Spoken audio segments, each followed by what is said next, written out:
I got to know Sarah in the last few years of her life, and was blessed to have an association. So when I moved back over here, I was in the latter part of Sarah's life, and I must mention this because and I want to talk about this a little bit. I'm going to make it quick, not so quickly, but I want to make it brief so that we can entertain some questions, a few questions about what I'm talking about.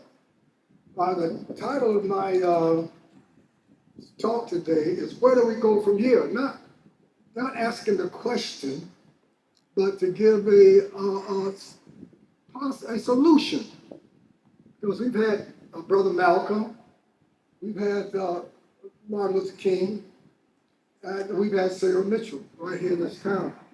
And I can tell you that I was fortunate to be with Sara the last few days of her life. And Sara was still learning, still growing. Even at the nursing home, Sara had papers and all kinds of research. She was still expanding her consciousness, increasing her intelligence. So what is intelligence? Well, we say that intelligence is that reflection that we have from Supreme Being. We call it omniscience. So I'm going to talk today briefly with you about how we can increase our intelligence, building on what Martin left behind, what Malcolm left behind, and what Sara left behind.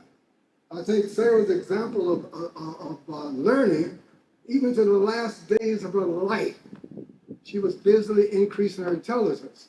So we know, I want you to be sure that you understand we're not coming from something that we made up.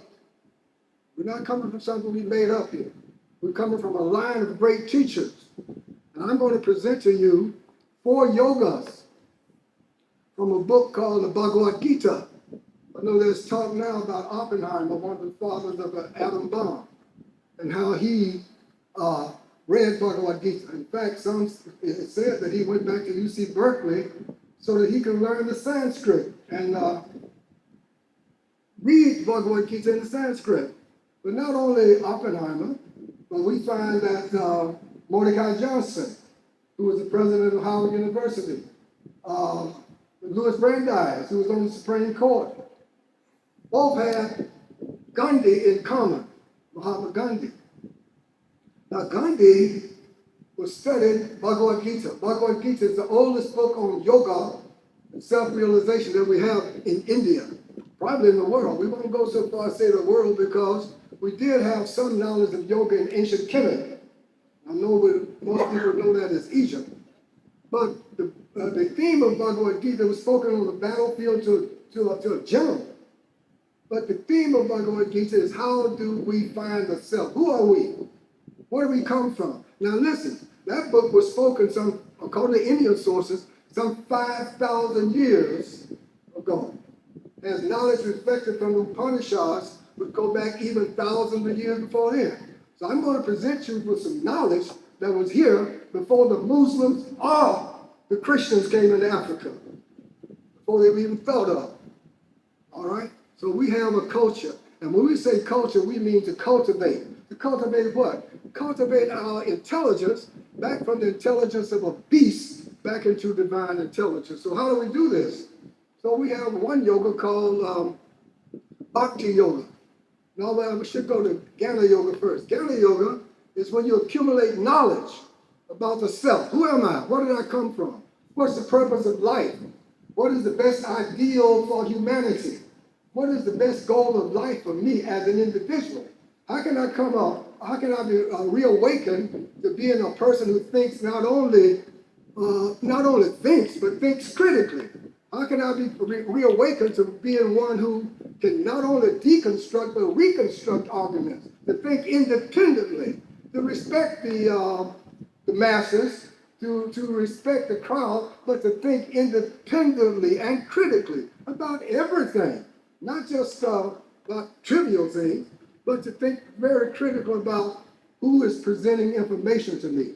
Where did I get the knowledge that I got from? Where did I get the knowledge that I'm using now? So these are all questions that are answered when we dig into the self.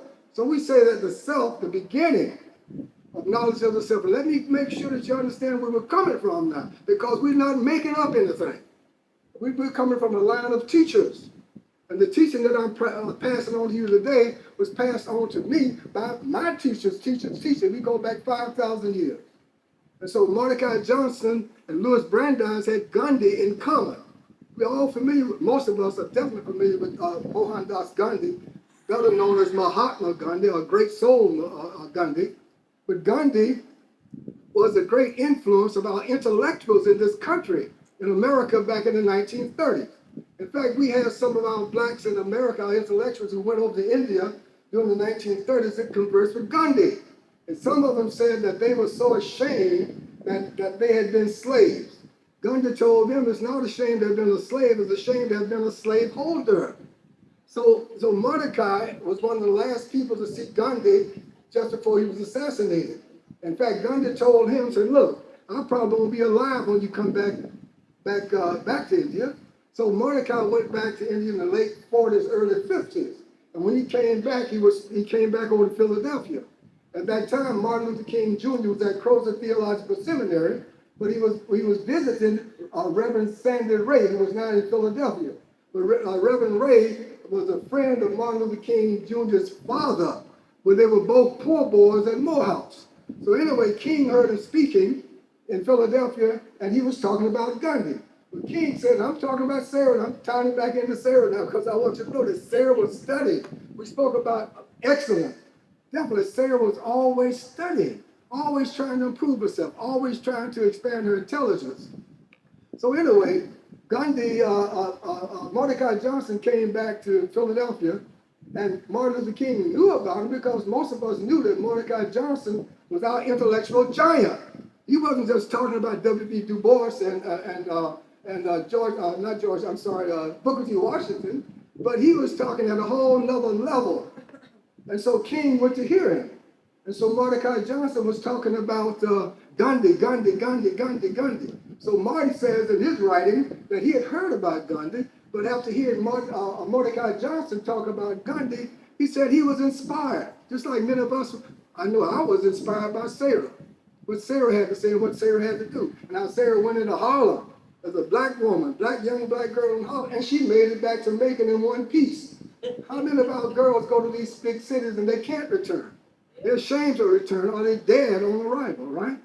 But anyway, so King said he went out and bought everything that he could find on Gandhi, because he had heard about Gandhi, but to have Mordecai Johnson to speak so highly of Gandhi, he said he had to find out more about Gandhi, because from what Mordecai Johnson said, he said he had the tools. He figured he had the tools that he needed to do what he had to do. Now, going back into Gandhi, looking forth into Gandhi, because being a researcher, probably a mediocre researcher as I am, we wanted to find out, well, we had Martin Luther King. Martin Luther King had his first experience in Macon, Georgia, as Sarah did, not her first experience, but a hard experience when she returned here to Macon. But King had his first major experience on the buses here in Macon, Georgia, when he returned from Dublin, and that church is still over there.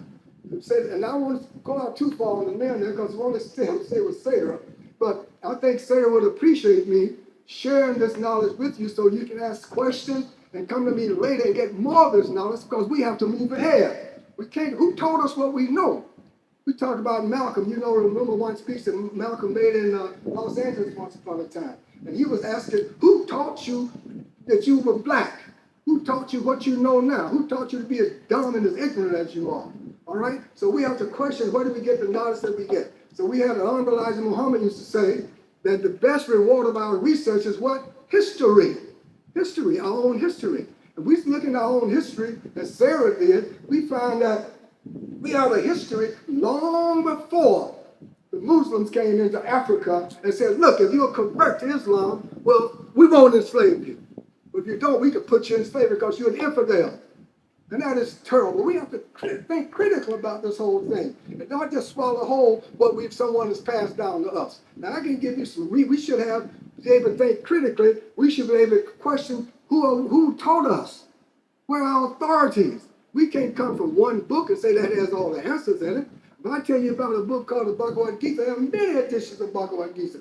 I'm citing the one that was spoken, passed down to what they call disciple succession. from 5,000 years ago, but we have many additions to that book, Bhagavad Gita.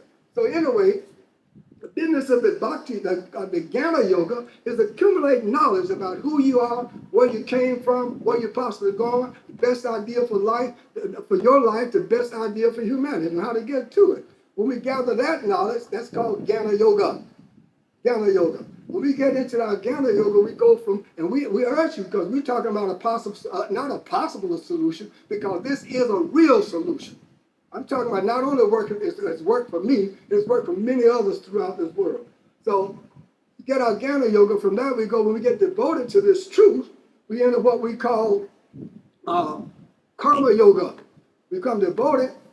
We do karma yoga, meaning all that we do, all that we offer, all that we give away, all austerities that we perform, we do it as surrender, submission, offering, service to our Supreme Being. And we say that our Supreme Being is omnipresent, omniscient, omnipotent.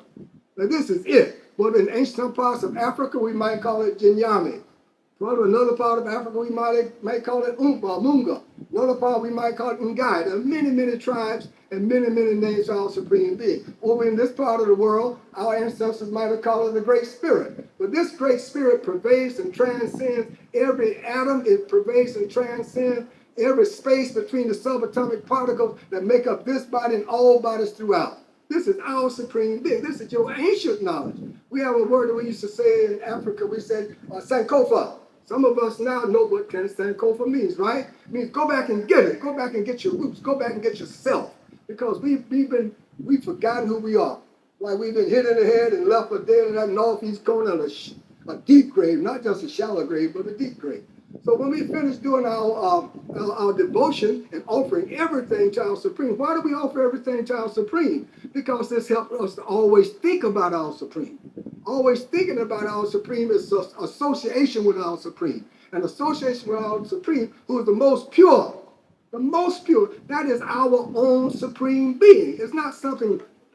Okay, I'll sum it up now, but let me go through the last two. And I know I hope I didn't wear most of you out, but the thing is to plant these seeds so that we can continue to grow. We can't stop because Martin Luther King has been assassinated. We can't stop because Malcolm has been assassinated. And we can't stop because Sarah has finished up her business here. We have to move on, and we're determined to move on, and we have to move along. We're not waiting for everyone else to get on board. Okay, so let's move on. I have two more yogas I want to talk to you about. The next one is that the karma yoga, when you're offering everything, surrender, submission, service. We're serving our own Supreme Being. Our Supreme Being lives within us. It lives within our own intelligence, by whatever name we call it by. But the idea is to associate with our Supreme Being all the time. And through that association, our consciousness, our intelligence is purified. Purified of what? Purified of slavery. Slavery to what? Anger. First of all, lust. Anger, greed, illusion, madness, and envy. Those are the enslavers of the soul. How can a slave set someone free? If you say, well, I had my emancipation proclamation, and I'm free, but this person that so-called freed you was slave to his senses. Slave can't set another person free. We have to set our own selves free. Martin Luther King used to say we have to dig into deep within the recesses of our own being and write our own emancipation proclamation. Okay, after that, we did the karma, and then the last one we call it Raj Yoga. Raj Yoga concerns itself with meditation. We meditate on the mantra yoga. We can talk. I'm available to answer all your questions and talk in detail about anything I'm mentioning to you right now. But we can do the mantra yoga. We take a name of your Supreme Being. You do not have to stop being a Christian to do your mantra yoga. You don't have to stop being a Muslim. You don't have to stop being a Hindu, a Buddhist, or indigenous person. We say take a name of your Supreme Being. As long as that Supreme Being signifies omnipresent, omniscient, omnipotent. And call it all the time. Call it silently or within yourself. And by associating with our Supreme Being, who is supremely intelligent, we become more intelligent. So if we're a lawyer, a doctor, a street sweeper, whatever, we all can use more intelligence. All right, so are there any questions? I'll sum it up now, but we want to do those four yogas, the Jnana Yoga, the Bhakti Yoga, the Karma Yoga, and the Raj Yoga. And there are many methods of meditation. So what we want in the West now, when you hear people talk about yoga in the West, they're generally doing Hatha Yoga, which is good, good physical exercise. But the goal of yoga is a Sanskrit word. It means yoke, a union. So the goal of yoga is uniting with your own supreme being. Any questions, please? Any questions? Well, I'm available anytime, and we're on the rise now. No ifs, ands, or buts about. Come on with us. This train is bound for glory. Don't allow nothing but the righteous and the holy. Sarah was definitely one of our own righteous and holy. Thank you very much.